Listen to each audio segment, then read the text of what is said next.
Hey Doug, welcome to the 2019 OEC golf event. Just want to give you an opportunity here to view your swing. We'll let that play on through. We'll put you back in your dress position, and then we'll go ahead and take a look at a few things for you. So while we got you here in your setup, let's first of all just take a look at your posture. So your lower spine is straight and on a nice tilt. Your legs come down into a nicely unlocked position. Your arms hang down nice and naturally out in front of you, and the club works out to the golf ball. So achieving some very nice posture here in conjunction with some really good balance. From this vantage point, we also want to take a look at your alignment. Now we see your feet are set up in a slightly closed position. We run that out towards the fairway. Theoretically, your club face is supposed to run parallel to your feet, and parallel lines on camera will have an appearance of converging. But even so, we can see that we're set up sort of just inside of the tree line to the right of the fairway.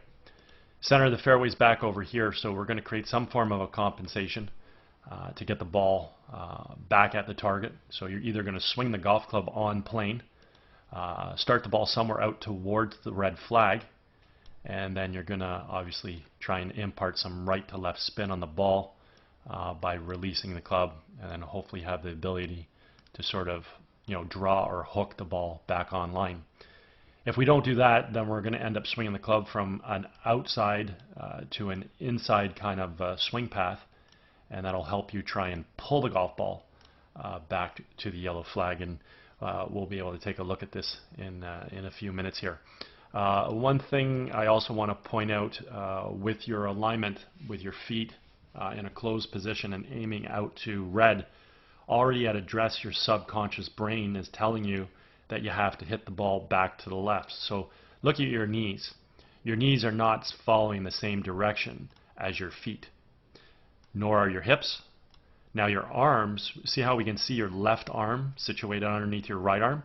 That actually means your forearms are going to the left, and then your shoulders are also following that as well. So your lower body's aiming out to the right. You kick your knees a little bit left, running perfectly parallel to your actual target. And then your arms and your shoulders are subconsciously saying, hey, I've got to hit this golf ball left, so you open up.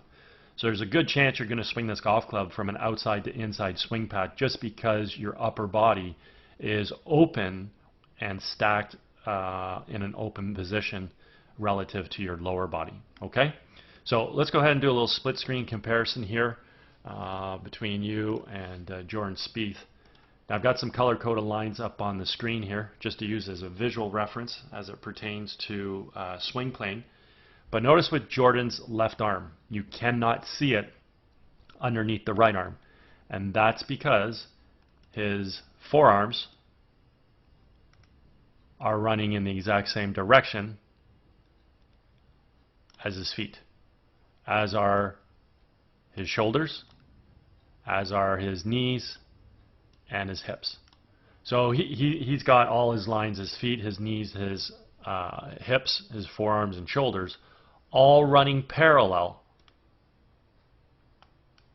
to his intended target. Okay, so again with you we can see feet are going right, knees and hips are running parallel, arms and shoulders are going left. So at this point in time we can go ahead and take a look at the golf swing now and understand what it's supposed to do geometrically in order to hit straight golf shots. So Jordan's going to draw the golf club back by creating good shoulder rotation, bringing the arms and hands back as well as the club, and we're going to watch the club move back directly along the red line. That means the club is coming back on a proper swing plane.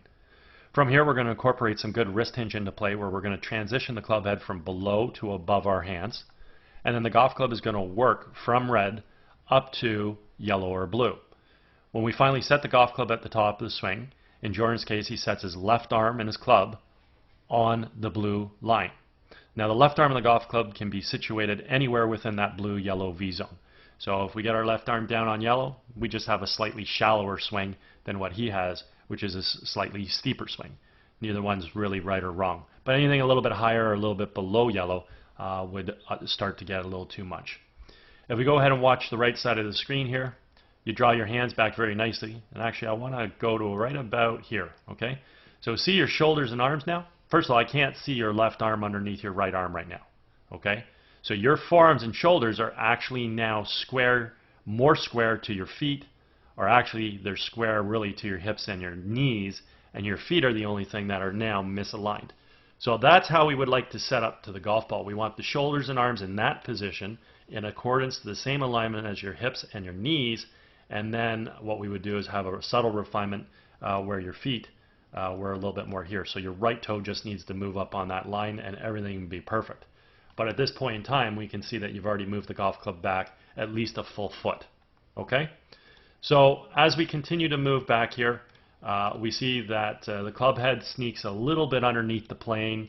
Hands are moving maybe a little bit out. So there's a bit of a disconnection with the club. You get some good wrist hinge into place so the club starts to recover. With the hands having moved out, I'm a little concerned that your arms might continue to work a little too steep and upright. So let's continue up to the top of the golf swing. And yes, they are. So when we finally set the golf club at the top of the backswing, we can see that you set yourself a little too steep. Your arm's starting to cover your face a little too much. The left arm's higher than the blue line. We have good turn, stable right side, and we created this rotation off the axis that we achieved at address, your posture, so that's good. So, I mean, I like where you are. I would just like you to have swung the golf club back so your hands and arms maybe moved a little bit more around you. Learn how to shallow out the top of your backswing, because from this steep position, it's very likely you're going to come into the ball steep as well. And ultimately, if you shallowed out the top of your backswing right away, it would allow you to come automatically into the golf ball a little bit better for sure. Okay? At this point in time, as we create our transition back in the ball, we simply want to move our weight from our right foot to our left. We want to fire our knees and our hips to the target, unwind the core and fire the hands.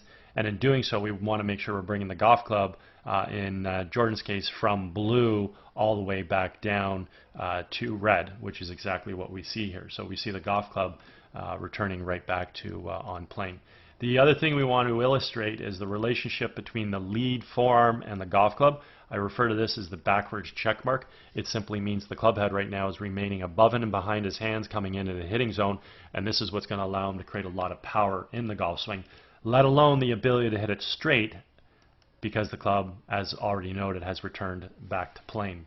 So with your transition back into the ball, we definitely see your hands dropping from that steep position, and as you're coming into the ball, because you're in that steep position, what we can see here is we can take a look at the relationship between your lead forearm and your club, and we say, hey, you know what, we've got the backwards check mark, so creating power in your golf swing shouldn't be too much of an issue.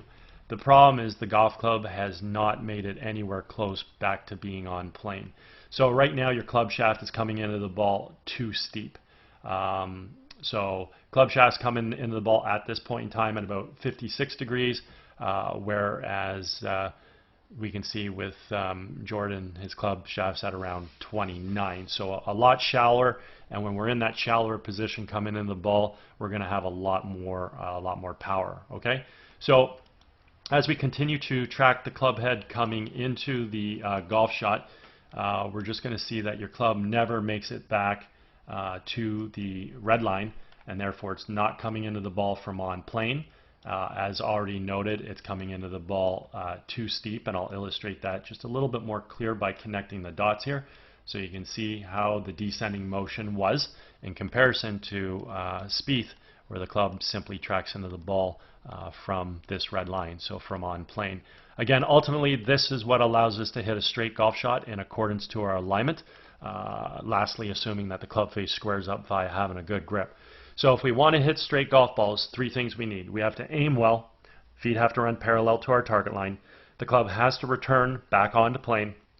And then the club face has to square up via having a good grip. So what we see with you is we see, again, that you're aiming way out to the right. You're coming over the top. You're coming into the ball steep and over the top. That's going to cause you to swing the club from out to in. So there's your compensation. You're going to be trying to pull the ball back across your body to the left. At that point in time, you got to time the club face up perfectly. If you over-release the club, the ball's going too far left. Under-release the club, going too far right. And if you time it perfectly, you'll hit what I refer to as a pull straight shot, or just a subtle pull draw or a subtle pull fade, neither one of those is going to hurt you. So let's go ahead and take a look at that path as I was just talking about. And what we can see here is we can see Jordan's golf club is inside the ball before he makes contact. The club expands out and then moves through in a nice natural subtle arc. Your club is not inside the ball, it's outside. It's dropping down and across to make contact. So very simply put, that golf club is moving from out to in, and you are trying to pull the ball back towards the intended target. Again, if we over-release the club, what's going to happen is that ball is going to stay left on you, and it might even go further left with a pull hook or a pull draw. If you leave the club face too open, then the ball will still be pulled, maybe not as far to the left. Then the face is wide open, and we're hitting some form of a pull slice. Again, if the timing's perfect, you'll hit a nice pull straight shot that will stay at its intended target, or again, it'll just become a soft little pull fade or a soft little pull draw. Neither one of those is going to hurt you too much. Okay, so it really comes down to the timing of the club face with an out to in path on what's going to happen to that golf ball. As you continue to move through, you've got good footwork, so you move through to a good finish. That looks really, really good. Overall, you've got some excellent athletic qualities with respect to your golf swing. I mean, your hands work fabulous. You draw your hands back and you fire them through. Your core works really well. You coil back and you uncoil through. You get yourself to a good finish because you have good footwork with your right foot. One thing you want to do, though, I'm going to just point this out a little bit here. When you swing through, notice your left foot. So your left foot's in good position to start with. You come into impact, it's great, but then your left foot spins out. Okay? And when your left foot spins out, and now all your weight's on your left side, it's almost like you're standing on a balance beam. So the problem is you're going to fall over a lot. What I did was I edited the video so that we didn't see you fall over, but in this particular swing, you fell over in this direction towards the ball. And you can see a hint of that right here as you get ready. See how you're getting ready to fall? So I added that out of the picture. If you learn not to spin your left foot and finish with the weight in the heel of your left foot, you won't fall over. So again, getting back to, you got some excellent athletic characteristics with your golf swing. But unfortunately, the three things we need to be consistent and hit the ball straight are we have to aim well, we have to bring the club down on plane, and then we have to square the face up. Unfortunately for you, you're aiming way out to the right. That's causing you to make a downswing where you try and come over the top, and then you're trying to pull the ball back to the left. Again, if the timing's on, you'll hit it fine. If the timing's off with the hands and the club face, you'll overhook it. Or if you leave it open, you'll pull fade it or pull slice it too much. Okay? Anyways, if at any point in time you ever want to work on any of these aspects, certainly feel free to contact me. My contact information is here on the screen, and I teach over at Glen Abbey, obviously where the event was held, and be happy to structure a program for you. Also, if you're involved with any golf tournaments and you're looking for a unique gift to provide to the guests, I'd be happy to discuss my swing analysis services with you as well. Anyways, I hope you had a great day. Hope you enjoyed getting an opportunity to see your swing on video. Hope you have enjoy the rest of your summer, or actually fall now, and get a chance to play a little bit more golf. Take care.